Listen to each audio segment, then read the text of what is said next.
বলতে, যদিও আপনি সব বিষয় নিয়ে বেশ স্বাচ্ছন্দ্যে সাবলীল ভঙ্গিতেই বলেন, আলোচনা করেন, নদী বিষয়ে আপনার একটা বিশেষ, আমি মনে করি, দক্ষতা আছে কিনা জানি না, অতৃপ্ত যাওয়ার পর কাজ শেষ করতে পারেননি, তার আগে আপনাকে বলবো বের করে যান। আমার ধারণা যে আপনি এই বিষয়টা নিয়ে আপনার কিছু আলোচনা হয়তো এখন করার মতো অবস্থায় এসে দাঁড়িয়েছে। এই কারণে যে আমাদের সরকার প্রধান উনি নিজে খাল নিয়ে বেশ চিন্তা করেন। ওনার যে কয়টা ঘোষিত কর্মসূচি ছিল দায়িত্ব নেওয়ার শুরুতেই এবং আগেও, তার মধ্যে একটা ছিল আমরা খাল খনন কর্মসূচির উদ্বোধন দেখলাম, এবং এটা নিয়ে নানা ধরনের কথা এর মধ্যে হচ্ছে।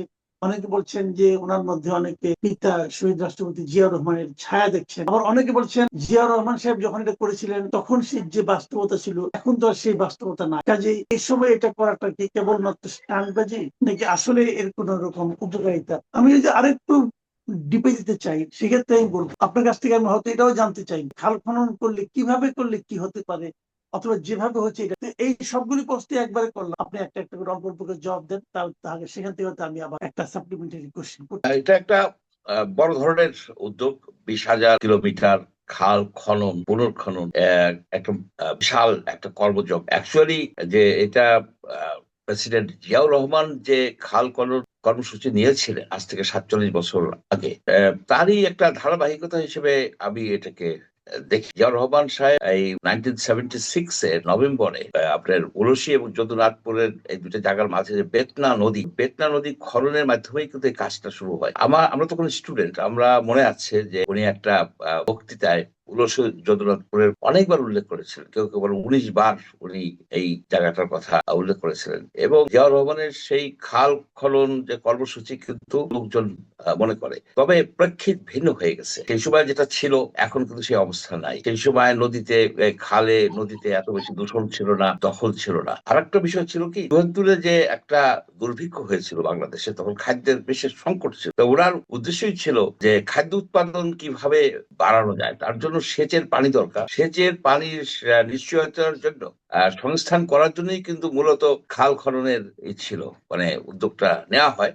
সাথে সাথে মৎস্য চাষও হয়েছে, অটোমেটিক্যালি মৎস্য চাষও হয়েছে। কিন্তু এখন যেটা উদ্যোগটা নেওয়া হয়েছে, এখন আপনার খাল তো আর নতুন করে খনন করা দরকার নেই, কারণ খাল কিন্তু অনেক আগে থেকে ছিল। মোগল আমলে খাল ছিল, পাকিস্তান আমলে খাল ছিল, প্রাকৃতিক খাল ছিল, অনেক খাল কাটা কাটা হয়েছে। জিয়াউর রহমান অনেক খাল কেটেছেন, সঠিক হিসাব পাওয়া যায় না। 500 কিলোমিটার নতুন খাল কেটেছে, আবার বাকি প্রায় 5-6 হাজার, টোটাল 6,000 কিলোমিটার পুনর্খনন করা, টোটাল 6,000 খাল পুনর্খনন মানে সংস্কার করা হয়। খাল সাধারণত বাংলাদেশে যেটা হয় যে আপনার পলি পরে, তো অব্যবস্থাপনা, পলি পড়লে কিন্তু খাল আপনার বন্ধ আচ্ছা, হয়ে আমি যায়, বিশেষ করে। আপনাকে একটু থামাই একটা জায়গায়। আমরা তো আসলে শৈশব থেকে যে খাল বিল নদী নালা এগুলি দেখে দেখে আসলে খালের প্রয়োজনীয়তাটা কেন, খালে কি হয়, খাল থাকলে কি লাভ হয়, না থাকলে কি লস হয়, আগে কি লাভ হতো অথবা এখন কি লাভ হওয়ার সম্ভাবনা, একটা খাল খাল থেকে আমি কি লাভ পেতে পারি? প্রথমত আপনার খালের মাধ্যমে পানি গ্রামের ভিতরে আসে, এবং যখন গ্রামে বা কোনো জায়গায় বেশি পানি হয়ে যায়, খালের মাধ্যমেই কিন্তু সেই পানিটা নিষ্কাশিত হয়, যেটা নদীতে চলে যায়। অর্থাৎ জলাবদ্ধতা, খাল না থাকলে প্রচুর জলাবদ্ধতা হওয়ার সম্ভাবনা থাকে। খাল হচ্ছে একটা ড্রেনেজ ব্যবস্থা, গ্রামীণ একটা ড্রেনেজ ব্যবস্থা হচ্ছে এই খাল। খাল বন্ধ হয়ে গেলে আপনার ব্যাপকভাবে জলাবদ্ধতা হবে, আপনার ফসল ঠিক মতো আপনার বুনতে পারবেন না এই জন্য। সুতরাং খাল একটা ইকোসিস্টেমের অংশ। তবে অনেকেই ভাবে কি খাল মনে হয় একটা আলাদা জিনিস। নো, খাল নদীরই অংশ, নদীরই একটা পার্ট, কারণ খাল তো নদীর সাথে সংযুক্ত। এই যে শাহপাড়া খাল, যেটা প্রাইম মিনিস্টার আমাদের প্রধানমন্ত্রী তারেক রহমান সাহেব উদ্বোধন করলেন, এটা কিন্তু দুইটা নদীকে সংযোগ করে, ঢেপা নদী পুনর্ভব। ঢেপা নদী থেকে পানিটা এসে পুনর্ভবার দিকে যায়, ওইখানে স্লোপ আছে। এখন এই যে যায়, এখন তো যেতে পারে না, এখন খাল সেখানে বন্ধ হয়ে গেছে, মানে হয়ে গেছে, কি বলে যে সিল্টেড হয়ে গেছে, পলি পড়ে গেছে, জায়গায় জায়গায় বন্ধ হয়ে গেছে। এখন সেটাকে যদি চালু করা যায়, তাহলে বর্ষাকালে ঢেপা নদী থেকে পানি এখানে আসবে, প্রবাহিত হবে, এবং পানি আপনি রেগুলেটরের মাধ্যমে ধরে রাখবেন। সেই পানিতে আপনি হাঁস চাষ করতে পারবেন, মাছ চাষ করতে পারবেন, ইরিগেশন করতে পারবেন।